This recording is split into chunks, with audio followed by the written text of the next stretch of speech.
아멘. 우리가 계속 골로새서 말씀을 살펴보고 있는데, 골로새 교회는 사도 바울이 직접 목회하거나 성도들을 대면한 교회가 아니다라고 말씀을 드렸죠.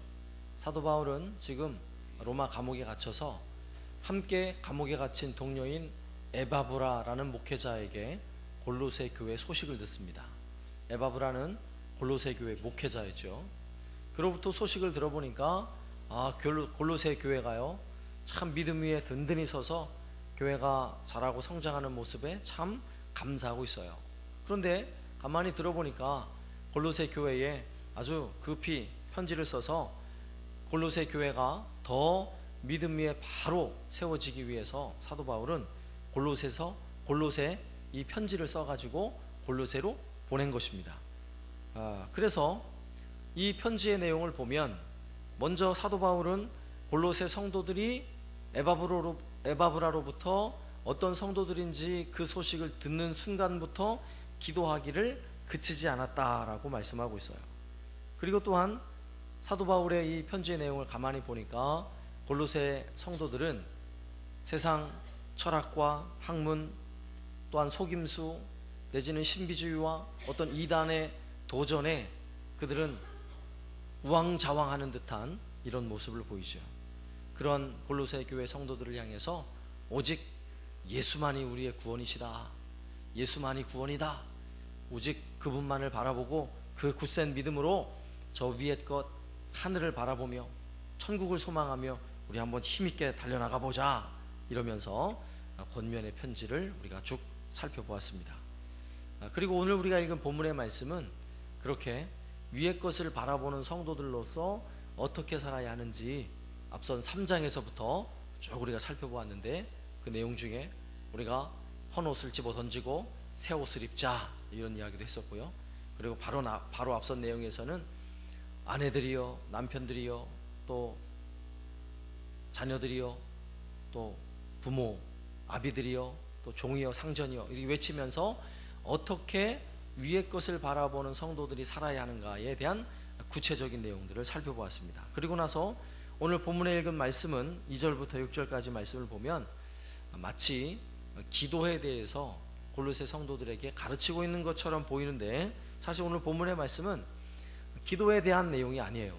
먼저 말씀을 한번 볼까요? 2절 말씀에 보면 기도를 계속하고 기도에 감사함으로 깨어있으라, 기도하라는 이야기로 시작을 하고 있어요. 그런데 여기서 하라는 이 기도의 내용은 사도 바울이 다른 서신서에서 말할 때 그래 기도해야 돼, 너희들 항상 기도해야 돼 라는 거하고는 조금 차원이 달라요.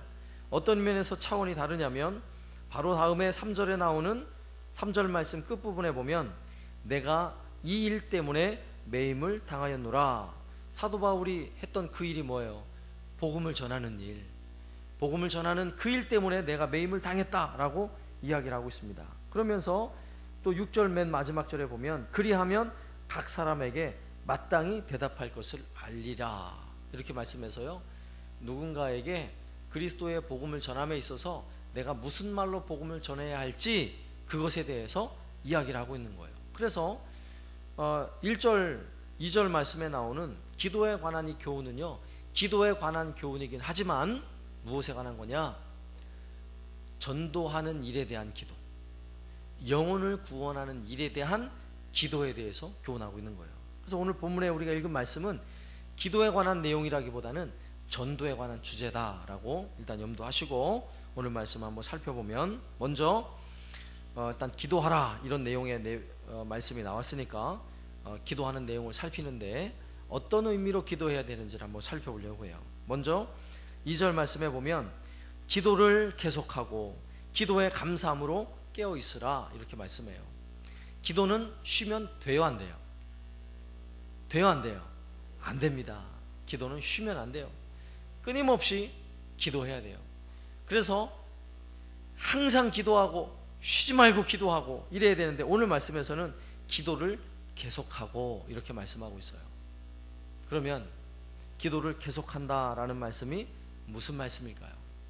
여기서 계속이라는 말은 우리가 정말 무시로 시간 개념 따로 없이 늘 앉으나 서나 막 걸어가나 일을 하나 잠을 자나 늘 기도하며 생활하면 얼마나 좋겠어요.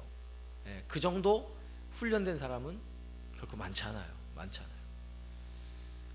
물론 그렇게 하는 것도 항상 기도하고 쉬지 않고 기도하는 거지만, 여기서 말할 때 계속 기도하라는 이 말씀은요, 정기적으로 매일매일 시간을 정해놓고 내가 기도하길 원하는 그 시간에 기도를 하라는 거예요.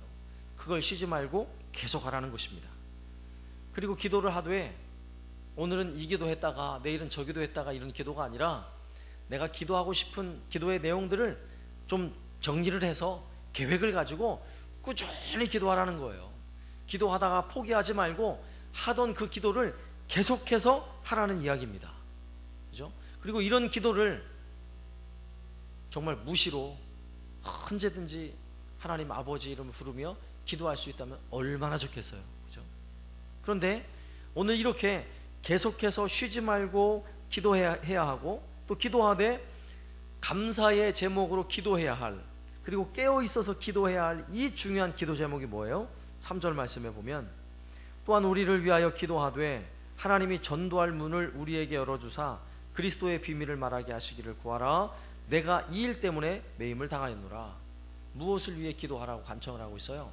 내가 복음 전하는 일 때문에 내가 매였는데, 복음 전할 문이 활짝 열려서 복음을 전할 수 있도록 그걸 위해 기도해 달라고 부탁을 하고 있는 거예요. 그러니까 앞서서 계속 기도해라, 깨어서 기도해라, 감사함으로 기도해라는 이 말씀은요, 이 전도할 문을 열어달라고 기도해라 하는 것과 연결을 지어서 전도를 하는 그 일을 위해서 기도를 쉬지 말라는 거예요. 우리가 기도할 때에 누군가 한 영혼을 구원하기 위해서는 반드시 기도가 필요합니다. 여러분 혹시 누구를 위해서 기도하고 있습니까? 혹시 이 진주 땅에 죽어진 수많은 영혼을 위해서 여러분 기도하고 있습니까? 이 나라 이 민족에 여전히 복음에 대해서 소외되어진 영혼들을 위해서 기도하고 있습니까? 그 일을 위해서 기도하라는 거예요. 기도하되 쉬지 말고 계속해서 아주 구체적으로 계획성 있게 깨어서 감사함으로 기도하라, 이렇게 말씀하고 있는 것입니다. 우리는 일상 속에서 우리가 기도하는 많은 내용들은요, 주로 어떤 기도일까요? 주로 간구하는 기도죠.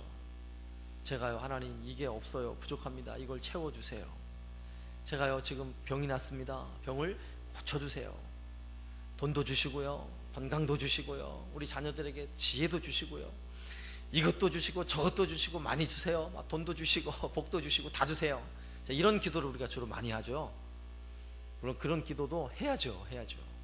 그러나 적어도 오늘 본문 속에서는 무슨 기도를 하라고요? 영혼을 살리기 위해 기도하라고요. 전도할 문이 활짝 열려지도록 기도해야 한다고요.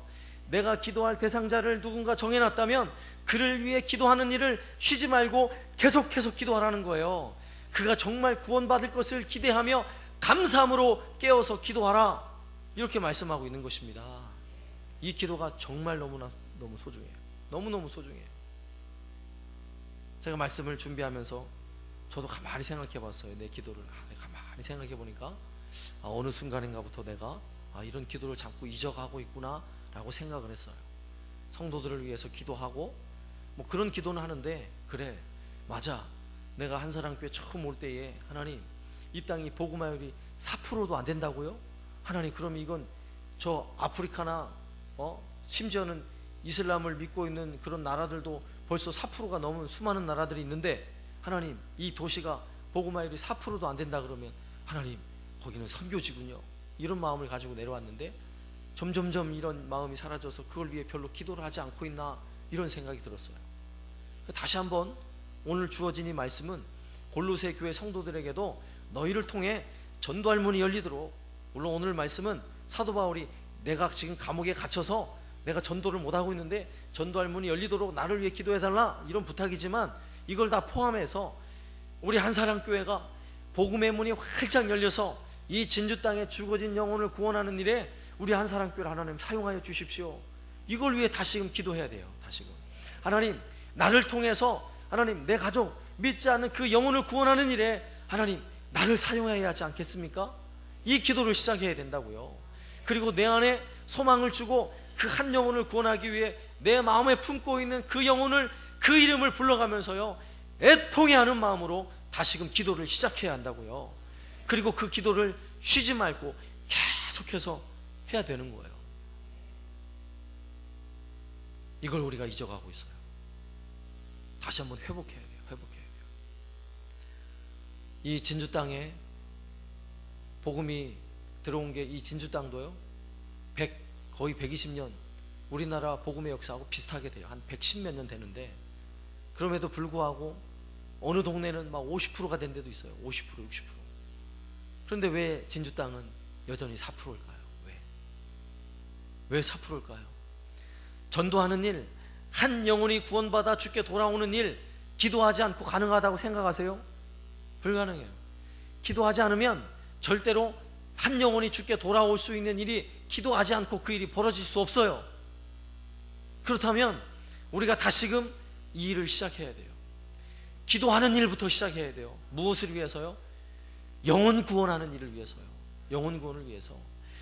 영혼 구원을 위해서 기도하되, 하나님, 이 진주 땅에 아직도 주님을 알지 못하는 영혼이 96%나 있습니다. 96%.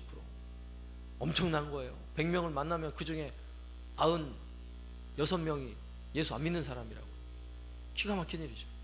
길거리 나가서 전도하러 돌아다녀 보면 100명을 만난다 그러면 96명이 예수 안 믿는 사람이라니까요. 심각한 거예요. 우리가 사는 이 도시가 얼마나 심각해요. 더군다나 최근 10년 동안 4%밖에 안 되는 그 기독교 인구 중에 1000명이 신천지로 빠져나갔어요. 1000명이. 1000명이면 그 인구 중에 10%예요. 10%. 기가 막힌 일이죠.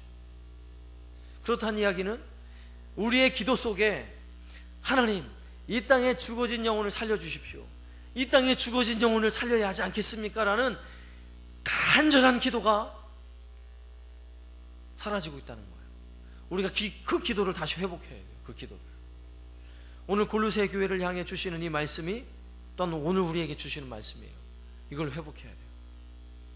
아울러서 우리도 그 일을 감당해야 할 뿐더러 복음 전하는 일을, 그 사역을 감당하는 기관이든 단체든 또는 선교사든 또한 교회 목회자들과 또 전도팀, 이런 걸 위해서요, 우리가 더 힘써 기도해야 돼요. 왜? 복음 전하는 일을 감당하는 사람들, 그들은요, 기도가 필요한 사람들이에요. 기도해야 돼요. 여러분, 단기 선교 한번 가보세요. 기도 후원자가 없이 단기 선교가 제대로 돼요? 안 돼요. 안 돼요. 전도하는 일은, 복음 전하는 일은 철저하게 영적 전쟁이 벌어지고 있는 순간입니다. 그런데 기도하지 않고 이길 수 있다고 생각해요? 안 돼요. 절대로 안 돼요. 오늘 이 말씀을 통해 다시 한번 전도를 위해서, 내가 한 영혼 구원하는 그 일을 위해서 애통하는 마음으로 기도를 시작하시길 바랍니다. 두 번째는요, 그러면 전도하기 위해서 쉬지 않고 기도하는 사람이라면 그가 어떻게 살아야 하는가, 그 삶에 대해서 말씀하고 있는데, 5절 말씀에 보면 외인에게 대해서는 지혜로 행하여 세월을 아끼라, 이렇게 말씀하고 있어요. 여기서 말하는 외인은 교회 밖에 있는 사람들이에요. 예수 안 믿는 사람들이에요. 그래서 예수 안 믿는 사람을 외인이라고 표현하고 있습니다. 그들에 대하여 지혜롭게 행동하되 세월을 아끼라, 이렇게 말씀하니까 마치 예수 믿는 사람들은 시간 관리를 잘해야 됩니다, 이런 의미처럼 여겨지는데, 여기서 세월을 아끼라는 말은 시간을 아껴라 이런 의미가 아니에요. 시간을 아껴라 이런 의미가 아니라 기회를 잡아라 이거예요. 때가 왔으면 그 때를 놓치지 말고 꽉 잡아라, 이런 표현이에요.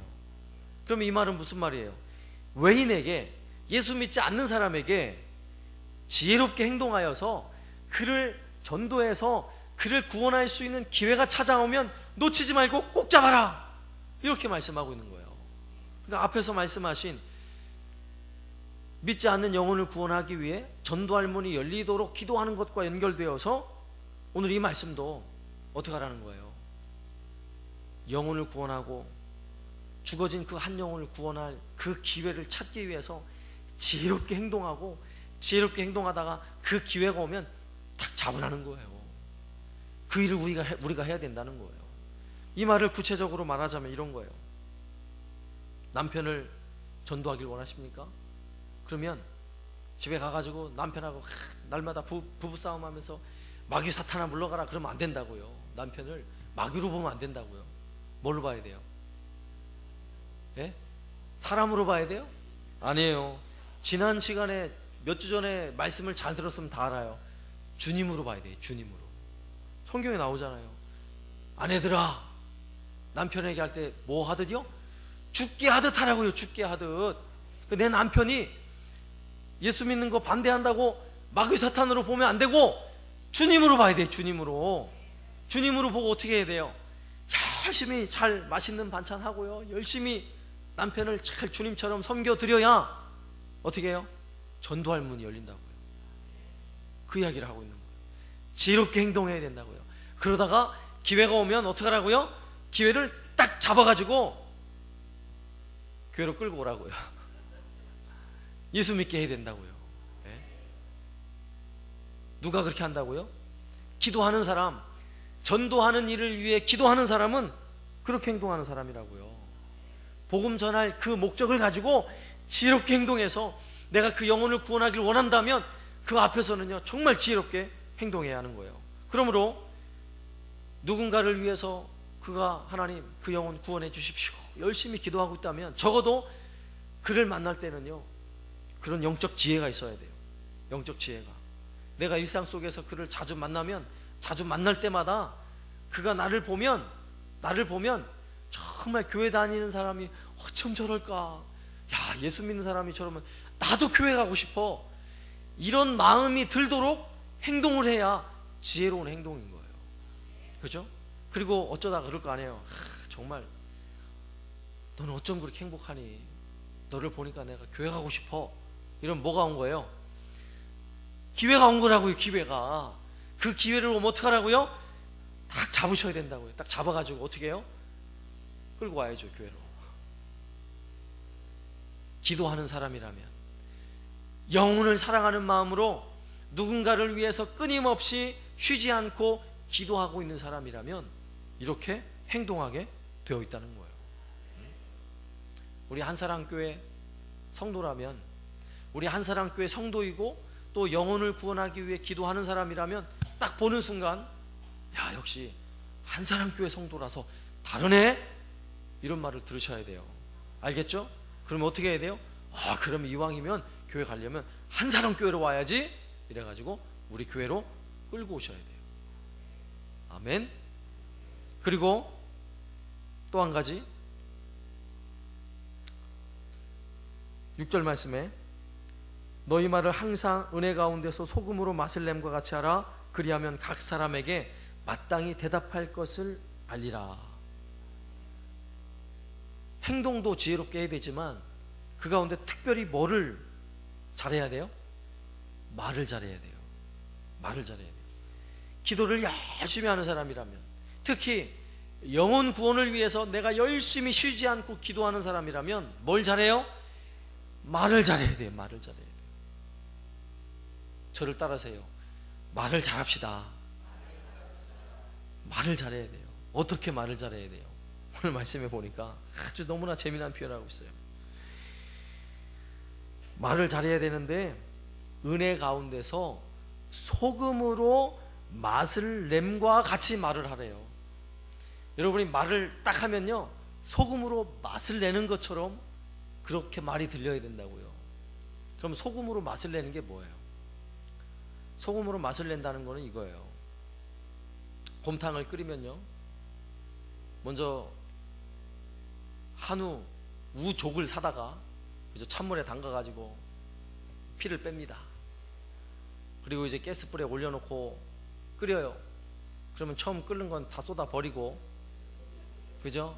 그리고 다시 물을 붓고 끓이기 시작합니다. 처음에는 센 불로 시작해가지고 끓기 시작하면은 중불로 했다가 다시 약한 불로 한 8시간 이상 구워야 돼요. 그냥 끓여야 돼요. 그러면 이제 뽀얀 국물이 나옵니다. 그죠? 그러면 그 뽀얀 국물이 얼마나 구수하니 맛있어요. 그냥 파 송송 쓸어 놓고 그릇에 담아가지고 이제 고기 몇 점 올려서 먹으면 맛이 있어요? 맛이 없어요. 거기에 뭐를 쳐야 돼요? 소금을 딱 쳐야 그 곰탕의 맛이 제대로 나는 거예요. 우리 말이 그래야 된다고요. 우리 말이. 내가 전도하기 위해서 기도하는 사람이라면 내가 말 한마디 탁 던지면요, 너무 맛있어. 너무 맛있어야 돼요. 너무 맛있어야 돼. 예? 여러분 그런 말을 하고 있습니까? 앞으로 그러셔야 돼요. 그 한 영혼을 구원하기 원한다면 그렇게 말해야 돼요. 그렇게. 아시겠죠? 제가 이 말에 대해서는 여러 차례 설교를 했는데 그런 말을 5가지로 요약을 했어요. 뭐라 그랬죠? 인격 친근감. 인격 친근감이 있어야 된다 그랬어요. 인정하는 말, 격려하는 말, 칭찬하는 말, 긍정하는 말, 감사하는 말. 이 5가지 생명의 언어라 그랬어요. 생명의 언어, 사람을 살리는 말. 이 말이 나와져야 아주 소금으로 맛을 척척하게 딱 쳐가지고요, 그 분위기가 아주 좋아지게 만드는 거예요. 그렇게 말을 해야 그 말을 듣는 사람들이 그래, 맞아 그 말을 듣고 감동을 받아가지고 그래, 나도 교회 가야지, 나도 예수 믿어야지, 이렇게 되는 거예요. 이렇게. 오늘 우리가 무슨 말 하는지 한번 잘 여러분 들어보세요. 내 스스로 들어봐야 돼요. 내가 지금 무슨 말을 하고 있는지. 내가 말을 해서 정말 누군가를 끊임없이 인정하고 격려하고 칭찬하고 긍정하고 감사하고 있다면 한 영혼이 살아날 줄로 믿습니다. 그러나 반대로 원망하고 불평하고 조롱하고 다툼이 나고 비방하고 이런 말이 쏟아져 나온다 그러면 수도 없이 영혼이 죽어가요. 네? 오늘 말씀에 의하자면 수도 없이 한 영혼 살리는 게 아니라 한 영혼을 죽이는 거예요. 아시겠죠? 민수기 14장 28절 말씀에 무슨 말씀이 있어요? 너희 말이 내 귀에 들린 대로 내가 시행하리라, 내가 행하리라. 우리 하나님 그렇게 말씀하셨어요. 우리가 한 영혼 구원하기 위해서 기도하는 사람이라면 보세요. 내가 기도할 때 말로 하잖아요. 그럼 내가 기도할 때 하는 말은 어떤 말이에요? 생명을 살리는 말이에요. 생명을 살리는 말. 왜냐하면 하나님 누구 살려주세요, 그를 구원할 수 있도록 도와주세요. 생명을 살리는 말을 하고 있잖아요, 기도할 때. 그런데 기도할 때는 생명을 살리는 말을 하고 내가 사람들 앞에서는 죽이는 말 하면 되겠어요? 그럼 기도가 아무 소용이 없어요. 백날 기도해도 소용없어요. 기도도 생명을 살리는 말을 해야 되고요, 내 삶 속에서도 생명을 살리는 말을 해야 되는 거예요. 그죠? 그리고 그렇게 내가 말한 것, 내가 기도하며 말한 것 하나님이 들어주시듯이 내가 일상에서도 내가 말한 대로 하나님 내가 시행하겠다라고 말씀하고 있다면 내가 지금 무슨 말을 하는가 잘 살펴보면, 그죠? 1년 뒤에 나의 모습이고요, 10년 뒤에 나의 모습이에요. 내가 지금 무슨 말을 하고 있는가 잘 살펴보면 10년 뒤에 우리에게 나타나는 열매들이 다 보여진다고요. 아시겠죠? 그러므로 열심히 영혼 구원하는 일, 하나님이 제일 기뻐하시는 일, 이 땅에 주어진 그 한 영혼 구원하는 일을 위해서 기도를 시작하시고, 뿐만 아니라 영혼 구원할 그 사명을 가지고 우리의 삶을 점검하고 우리의 말을 점검하여서 생명을 살리는 말로 누군가 끊임없이 위로하고 격려하고 칭찬하고 긍정하고 감사하는 말로 저와 여러분이 이 땅에, 진주 땅에 죽어진 한 영혼을 살려낼 수 있는 이 사명을 감당하는 저와 여러분 되시기를 살아계신 예수님의 이름으로 축원합니다. 아멘.